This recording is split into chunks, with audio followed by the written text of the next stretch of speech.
Hola a todos, un gusto tenerlos con nosotros. En esta ocasión, vamos a adentrarnos en un tema que es, digamos, vital para ustedes, los profesionales de la seguridad privada, Así es. el Derecho Internacional Humanitario o DIASH, Ajá. y cómo se aplica su labor, ¿no? Acompáñenos en este recorrido donde, bueno, vamos a desentrañar los puntos clave del DIASH y su impacto en el trabajo de la seguridad privada Por supuesto. en zonas de conflicto. ¿Qué tal ese? Me parece perfecto. Y aunque suene un poco complejo, el DH es fundamental para guiar las acciones de la seguridad privada.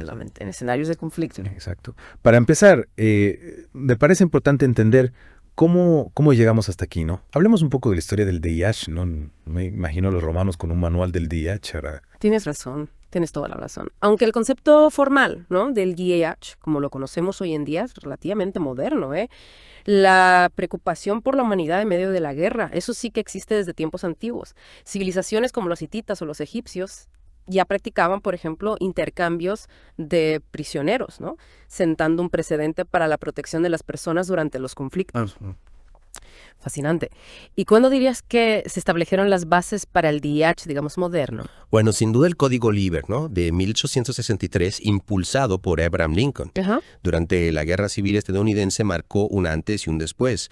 Fue un código militar pionero que buscaba, digamos, regular la conducta de los ejércitos, ¿no? Y proteger a la población civil. Claro, el Código Lieber fue fundamental.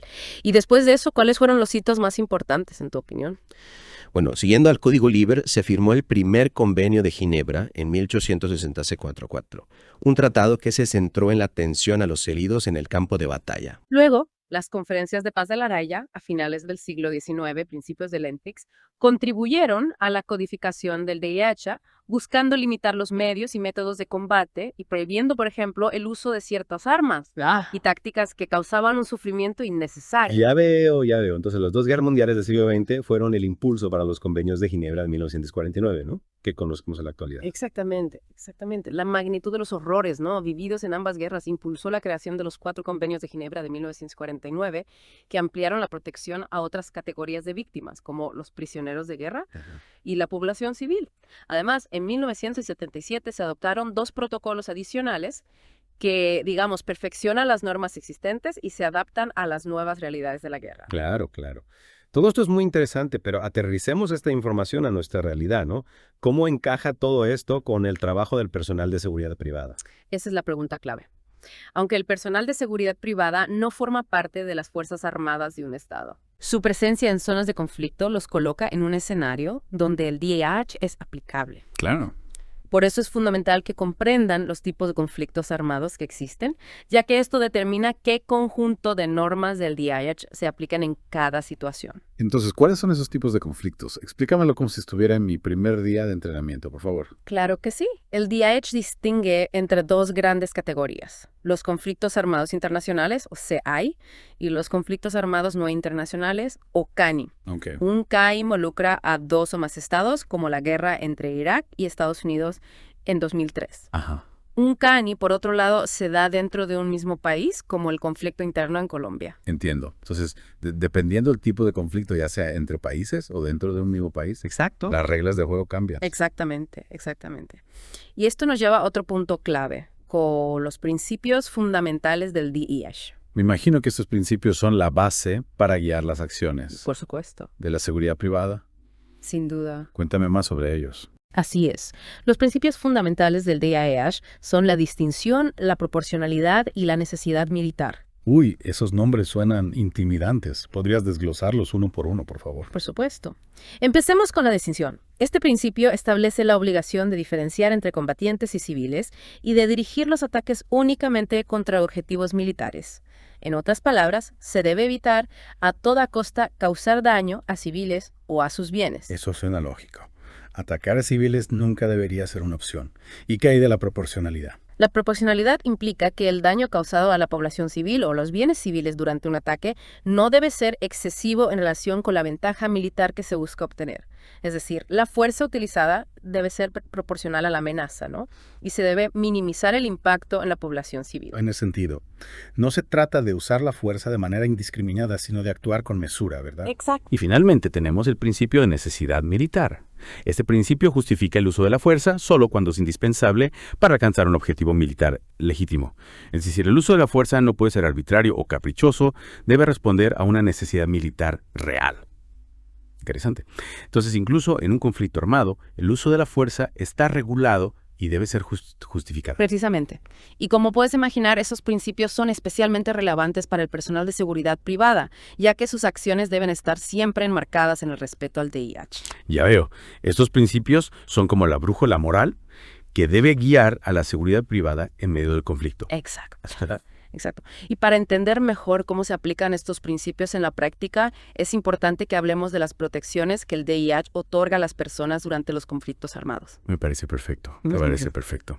Pero antes de seguir, creo que es un buen momento para tomar una pausa y retomar esta conversación en la segunda parte. Retomando nuestra conversación sobre las protecciones que ofrece el DIH, es fundamental entender que este marco legal busca salvaguardar a las personas más vulnerables durante los conflictos. Claro, porque en medio del caos de un conflicto armado, es fácil que los derechos y la seguridad de las personas queden en un segundo plano. Exactamente. Por eso el DIH establece protecciones específicas para ciertos grupos, como los heridos, los enfermos, los náufragos, los prisioneros de guerra y, por supuesto, la población civil. Entiendo. ¿Podrías contarnos un poco más sobre las protecciones para los heridos, enfermos y náufragos? Me imagino que en medio de un combate su situación es extremadamente vulnerable. Absolutamente. El DIH los denomina ESHIEN y obliga a brindarles atención médica sin importar a qué bando pertenezcan. Imagina un campo de batalla. Un soldado herido necesita atención médica urgente, sin importar si es amigo o enemigo. El DIH garantiza que reciba esa atención. Eso es realmente humano. En medio del conflicto la prioridad debe ser salvar vidas, ¿no?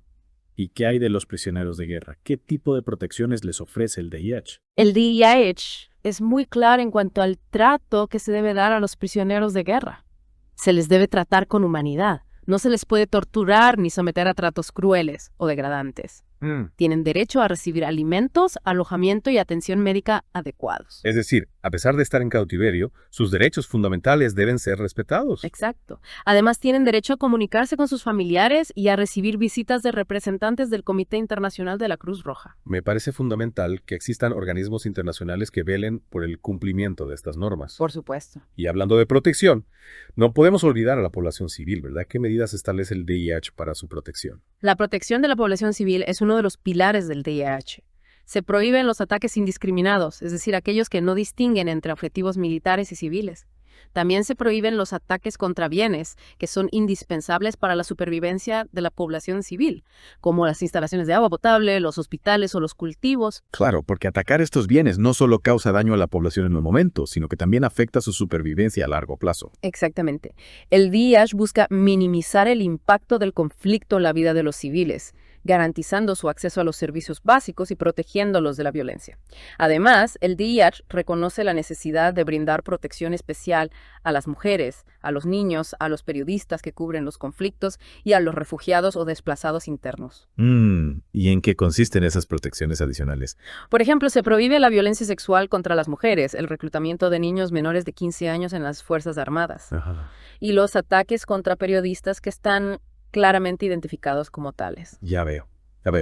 Son medidas que buscan proteger a los grupos más vulnerables dentro de la población civil. Así es. Y todas estas protecciones son relevantes para el personal de seguridad privada, ya que sus acciones deben estar siempre encaminadas a respetar el DIH y a proteger a la población civil. Totalmente. Es importante recordar que el personal de seguridad privada no está por encima de la ley, incluso en situaciones de conflicto. Precisamente. El personal de seguridad privada puede ser juzgado por crímenes de guerra u otras violaciones graves del DIH, al igual que cualquier otra persona. Es decir, que la responsabilidad individual está siempre presente. Exacto. No importa si se trabaja para una empresa privada o para un Estado, el DIH aplica a todos por igual. Entonces, la formación en DIH es esencial para el personal de seguridad privada. Sin duda. No se trata solo de conocer las normas, sino de saber cómo aplicarlas en situaciones reales y complejas. Claro. Y me imagino que esa formación debe ir más allá de la teoría, ¿no? Debe incluir simulacros, análisis de casos y otras herramientas que les permitan poner en práctica los principios del DIH. Por supuesto.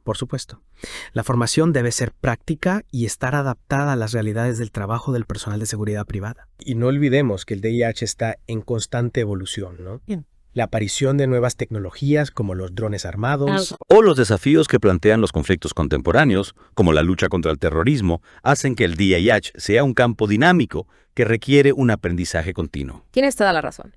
El personal de seguridad privada debe estar al día con los nuevos desarrollos en el DIH, como la jurisprudencia de los tribunales internacionales, las nuevas tecnologías de la guerra y los desafíos que plantean los conflictos contemporáneos. Entonces, la formación en DIH no es solo un requisito inicial, sino una necesidad constante para el personal de seguridad privada. Exactamente. El conocimiento del DIH es una inversión que puede salvar vidas y proteger la reputación de las empresas de seguridad privada. Pues, totalmente de acuerdo.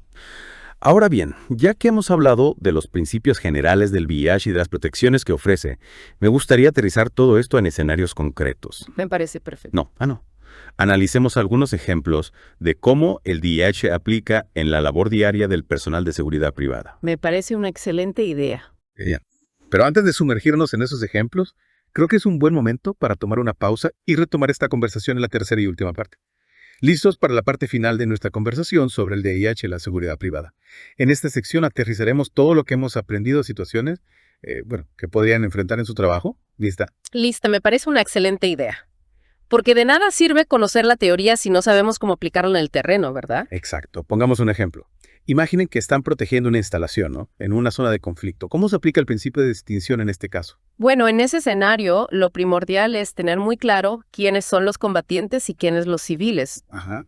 Tus acciones deben estar dirigidas únicamente a proteger la instalación, ¿no? De amenazas reales, sin poner en riesgo a la población civil. Es decir, que no se puede disparar a cualquier persona que se acerque a la instalación. Por supuesto que no. Primero hay que identificar si la persona representa una amenaza real e inminente, ¿no? Y aún en ese caso, la fuerza utilizada debe ser proporcional a la amenaza. Entonces, ¿qué se debe hacer si un grupo de personas, digamos, se acerca a la instalación con intenciones aparentemente hostiles? Lo primero es intentar disuadirlos por medios pacíficos. Ajá. Se puede usar la comunicación, las advertencias verbales o incluso mostrar una presencia de seguridad disuasiva, ¿no? El uso de la fuerza siempre debe ser el último recurso. Claro. Y si el uso de la fuerza es inevitable, ¿cómo se asegura de que sea proporcional? Se trata de utilizar la mínima fuerza necesaria para neutralizar la amenaza, ¿no? No se puede responder con una fuerza excesiva que cause daños colaterales innecesarios. Es decir, se debe buscar un equilibrio entre la protección de la instalación y la seguridad de las personas, incluyendo a los posibles atacantes. Exactamente. El DIH busca proteger a todas las personas, incluso a aquellos que están participando en las hostilidades. Otro escenario que me parece importante analizar es el de la escolta de convoyes humanitarios. ¿Cómo se aplica el DIH en este caso?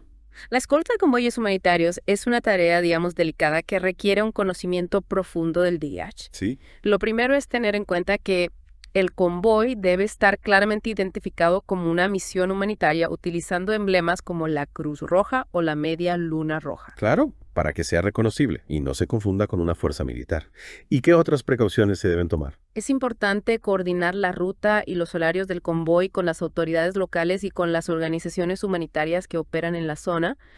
Se debe evitar, en la medida de lo posible, transitar por zonas de combate o donde haya presencia de grupos armados. Y si el convoy, se ve atrapado en un enfrentamiento, ¿cuál debe ser la prioridad? La prioridad siempre debe ser la protección de la vida y la seguridad de los civiles que están siendo asistidos.